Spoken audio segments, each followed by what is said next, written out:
Assalamualaikum warahmatullahi wabarakatuh.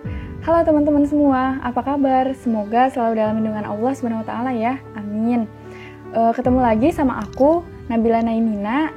Pada video kali ini aku mau sedikit berbagi tentang sejarah peradaban Islam, yang mana sejarah peradaban Islam ini sudah tersebar luas ke seluruh dunia. Nah, pada kesempatan kali ini aku mau ngejelasin tentang sejarah peradaban Islam di negara Austria, yang mana negara Austria ini adalah salah satu negara yang terletak di benua Eropa, tepatnya di Eropa Tengah. Untuk selengkapnya, jangan kemana-mana, tetap tonton terus video ini. Check it out! Dimulai dari sejarah masuknya Islam ke negara Austria. Islam dikenal di negara Austria itu sejak tahun 1525 Masehi. Ketika pada saat itu Turki Ottoman mulai mencoba untuk menyerang kerajaan Austria. Walaupun memang pada akhirnya gitu ya, upaya penyerangan itu gagal. Tetapi walaupun gagal, kedatangan Islam ke Austria ini membawa dampak atau pengaruh yang baik gitu, sehingga banyaknya warga dari negara Austria ini masuk ke agama Islam pada dekade selanjutnya. Kemudian Islam di negara Austria ini termasuk ke dalam agama yang minoritas penganutnya gitu ya. Walaupun tadi banyak yang masuk ke agama Islam, tapi di negara Austria ini Islam termasuk agama yang minoritas penganutnya. Nah, walaupun minoritas gitu ya penganutnya, tetapi Islam itu tetap diakui gitu ya sebagai agama secara konstitusional di Austria sejak tahun 1912. Dan pada tahun yang sama, hukum Islam itu dibuat untuk pertama kalinya dengan tujuan untuk mengintegrasikan ribuan muslim secara resmi berada di bawah kekuasaan Kekaisaran Austria-Hongaria. Kemudian pengakuan Islam di negara Austria ini bukanlah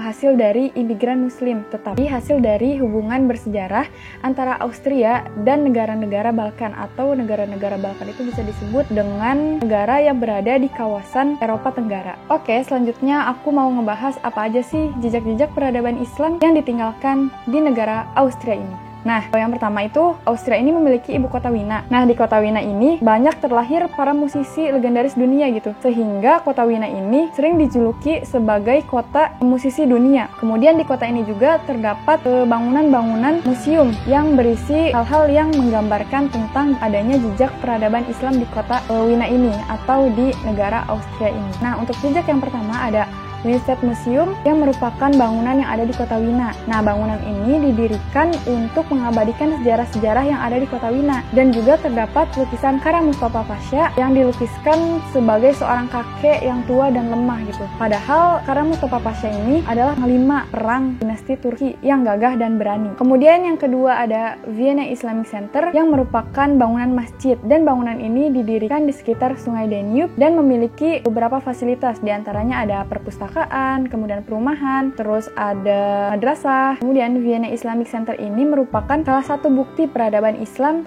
mulai tumbuh dan diterima oleh negara Austria dengan cara damai. Kemudian ada Bukit Kahlenberg, yang mana Bukit Kahlenberg ini tidak berhuni gitu ya sampai abad ke-18. Di bukit ini terjadi peristiwa yang sangat menyedihkan, yakni peristiwa mundurnya panglima kerajaan Ottoman dari Turki, yakni Kara Mustafa Pasha, yang disebabkan oleh serangan Eropa pimpinan Raja Polandia. Dan kekalahan inilah yang membuat penguasa Ottoman menghentikan ekspansi Islam di tanah Eropa. Kemudian yang terakhir ada Istana Kerajaan Hofburg-Wina. Terdapat mantel yang digunakan oleh Raja Roger II yang memiliki desain kaligrafi Arab kufik di pinggirannya. Adapun tokoh-tokoh Islam ya yang ada pada saat itu. Yang pertama ada De Anas Safeh yang merupakan pendiri Muslim Social Service pada tahun 1964. Nah, tujuan utamanya adalah untuk penyediaan infrastruktur yang memadai bagi umat Islam di Austria, serta bantuan dan dukungan sosial bagi pengungsi muslim terutama yang berasal dari Eropa Timur. Kemudian ada Kara Mustafa Pasha.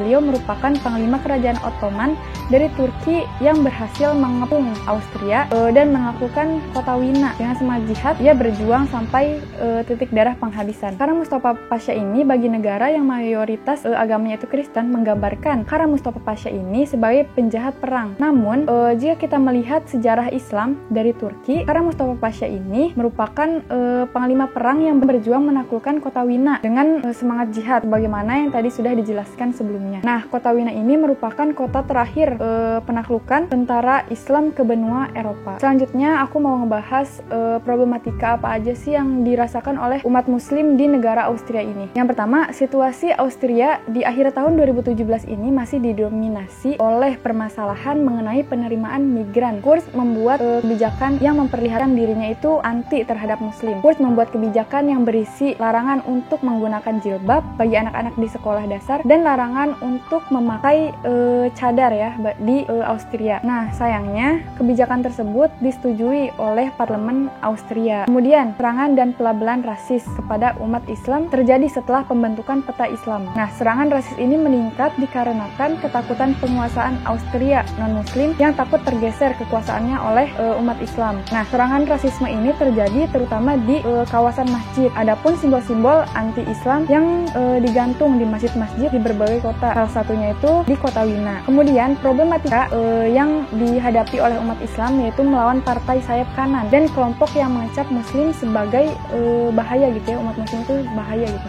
Alhamdulillahirrahmanirrahim, video penjelasan terkait sejarah peradaban Islam di Austria sudah selesai dan makasih banget buat teman-teman yang udah nonton dari awal sampai akhir walaupun emang videonya ngebosenin tapi tetap ditonton sama teman-teman. Terus juga dari aku permintaan maaf kalau misalnya ada penjelasan atau penyampaian yang masih keliru gitu ya terkait sejarah peradaban Islam di Austria ini. Semoga videonya bermanfaat, ambil baiknya dan buang buruknya. Sekian dari aku. Wassalamualaikum warahmatullahi wabarakatuh. Dadah.